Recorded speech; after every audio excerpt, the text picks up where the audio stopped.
Puma Future Griezmann, where were you the night of October 9th? Don't you sit there and say nothing, we know it was you. You've been impersonating somebody else. There's a conspiracy theory here.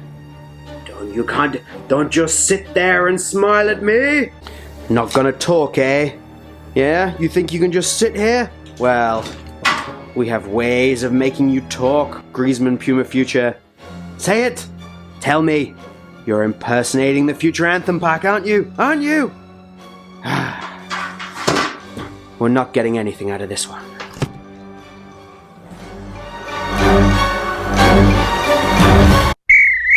What's up guys, James here from BootWizard Boot Reviews, and today we're going to be taking a look at the Puma Future 4.1.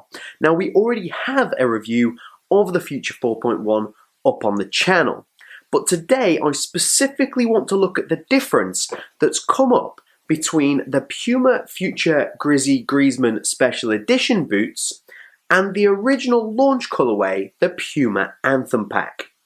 We will still run through all the tech details, so if you are looking at buying these, stick around. I will let you know everything that you need to. Remember to like this video, remember to be subscribed to the channel, and we'll get straight into it. So we'll start by talking about the upper, because this is the most controversial area of the boot, and it's also the area where I think there's a difference between the Griezmann and the Anthem packs. Talking general tech, these are a two-layer construction. It is the EvoKnit outer with a mesh liner. Now, the colour that you can see through the net fit holes, which you can actually see a little better in the Anthem pack, this orange area here, that is actually the liner of the boot. To build the net fit system into this, you've just got the EvoKnit outer with the liner on the inside. If you don't know what net fit is, it's your ability to customize your lacing system on the boot to suit however you like. So you get all of these holes that run through the EvoKnit. These are actually cut out of the EvoKnit material that the upper is made out of. This means that you can put this lacing however you like. If you want more lockdown on one side of your boot, if you have a flat foot, if you have a high arch, you can modify this to really suit your needs. Then in the upper, we have this Havoc heat print. Now, in my view, this is an upgrade from the Havoc print we got on the Puma Future 19.1, which was a swirled pattern. What this is a heat press that's been put on the boot into the EvoKnit to give you this raised texturing, which actually runs through the majority of the boot. For me, the problem with this comes in the fact that it seems in order to keep the net fit system and put it into the EvoKnit, they've had to make the EvoKnit a little bit thicker, and then to add that Havoc heat print, they've thickened it up even more, and that has actually made the boot very stiff. So the upper on this is just a very stiff boot. But if we take this boot and we compare it to this boot, the stiffness is noticeably different. The Future Anthem Pack is a much stiffer boot in my opinion. I'm gonna put these up to the camera and see if I can basically try and make the boots react under pressure so you can maybe see. The colorways probably don't help, but the Griezmann one has a far softer feeling, and I've not even worn these yet. These have been worn. These are a used boot that are still very, very hard. The boot never really softens in to a level that I'm happy with, if I'm being perfectly honest with you. It's not unusable by any stretch of the imagination. Still a good football boot, but it just does not do the job.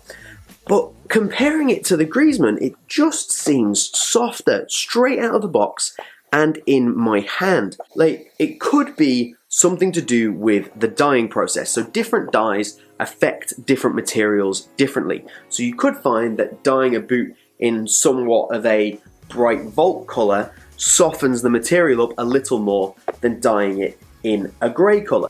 Or maybe Puma have been watching BootWizard Boot Reviews.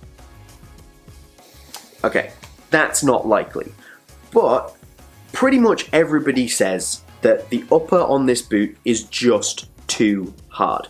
So, have they maybe listened and tried to do something very short term that they can do without changing the entire boot to make this a bit softer?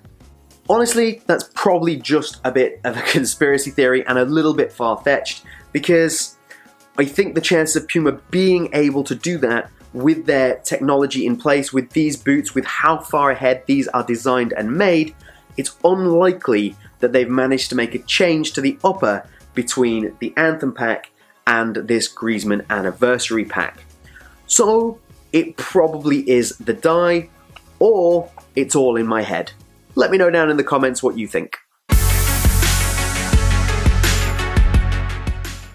Looks-wise, the Puma Future seems to be pretty divisive as well. Some people love it, some people hate it. Personally, I am a fan. I like the way it looks, I like the silhouette, I like this mid-cut design with the stretchy Evo knit. I think that looks great. And of course, I am basically in love with the design on this Griezmann boot. The win with a smile design, the fact that it has a smiley face between the two boots, it just speaks to me so much. Like, this isn't a bad looking boot, and the colorway has grown on me, but come on, it's got a smiley face. I'm so pleased with this. If you want to check out all the little details about the boots, about this particular boot, then do click the link up above. That'll take you through to my full unboxing if you want to see me get super excited about a boot that has a smiley face on it. Onto the traction. This is an FG-AG sole plate, although as I have said before, I think that the studs are a little bit long for FG-AG and they are better suited to an FG boot. But it gives you a really nice stability through the midfoot and the heel, and a nice amount of flex in the forefoot. I think this is a really underrated stud pattern and a really underrated sole plate. Puma do a really good job here.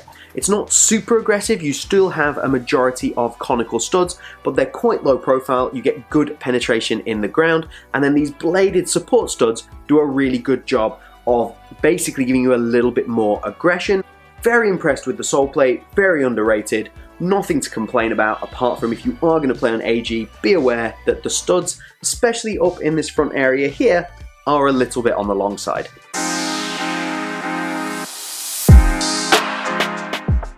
Value for money, we actually have two identical boots at completely different prices here. The Puma Future 4.1 Anthem Pack is a standard release Puma Future, comes in at €200, which is by no means cheap, but it is cheaper than anything you're going to get from Nike and Adidas. Puma tend to be in demand a little bit less, so you'll probably find that you can pick these up pretty cheap on sale as well. However, I alluded to it earlier in the video, the Puma Future 19.1 is almost identical to this. The only difference is the pattern that has been pressed into the upper of the boot. Admittedly, that pattern is a little bit stiffer, a little bit harder, but the difference is so minimal that realistically releasing this Puma Future 4.1 was completely pointless. It doesn't change enough to justify a new name. This could have been a new colorway with a pattern refresh and nobody would have batted an eyelid if they still called it the Future 19.1. So in this instance, should you go out and buy this? Absolutely not. Get on sale, find the 19.1, buy that, because it's the same boot with a slightly different pattern in the upper, and it's going to save you a lot of money, and you can pick that boot up at a very good price right now. And if because of the 19.1 the Anthem pack is bad value for money, the Griezmann Special Edition is terrible value for money, because this is €250. These are limited, they sold out incredibly quickly. I was actually very fortunate to get a pair. If you are a collector, if you like these anniversary boots, it's a very cool thing to have. I do not recommend buying it from a value for money perspective at all. Alright, let's put our conspiracy theory hats back on for just a second. If these uppers are different, we might expect to see a difference in the weight. So, Puma Future Anthem Pack. 209 grams, a decent weight for this boot. It's not revolutionary, it's not amazing, but there's not really anything to complain about. And then we're going to take the Griezmann, 214 grams. So there is a slight difference between them in terms of weight. It could still come down to something to do with the colouring, but honestly, because these were a little bit on the softer side, I actually expected these ones to be the lighter ones, because I expected maybe they were a bit thinner. I have been proven incorrect. Either way, the difference is minimal, but there is a difference. The conspiracy continues. Back to our conspiracy theory, do these actually feel any different on feet? And the answer is not really. You can't really notice the difference too much. Yeah, it's probably all in my head, to be honest. I can't really notice too much of a difference between the two. I'll get them out on pitch. I'll get the Griezmanns out on the field when I do a play test and see if I can find some kind of difference between the Griezmann and the Future. So get subscribed, I will do that soon. But if you're looking to buy a pair, in terms of sizing, these fit pretty much true to size. Go for your regular size. Mine are a size UK 8, fit me pretty much perfectly, no complaints. Width-wise, these are not as good as you'd have got from the previous Puma Futures, the Puma Future 2.1 for example, which was more accommodating for wide feet. These are less so, but they would still, because of that net fit system, still be a good option if you do have a wider foot, but expect it to be a tighter wrap than you would have found on the older Puma Future models. The heel lockdown is good. The lockdown through the midfoot area is basically as good as you want it to be with that net fit system. It's very, very good. So let me know down in the comments, do you think there's a difference, or do you think I've just lost my mind? If you want to check out any of the original reviews on the Anthem Pack or my unboxing of the Griezmann, then do click over here. If you want to subscribe, which you absolutely should, click over here. Remember to like this video, it helps me out a huge deal. But that's everything from BootWizard here today. I hope you've enjoyed this somewhat random conspiracy theory. But have a good one, and we'll see you soon. 1, 2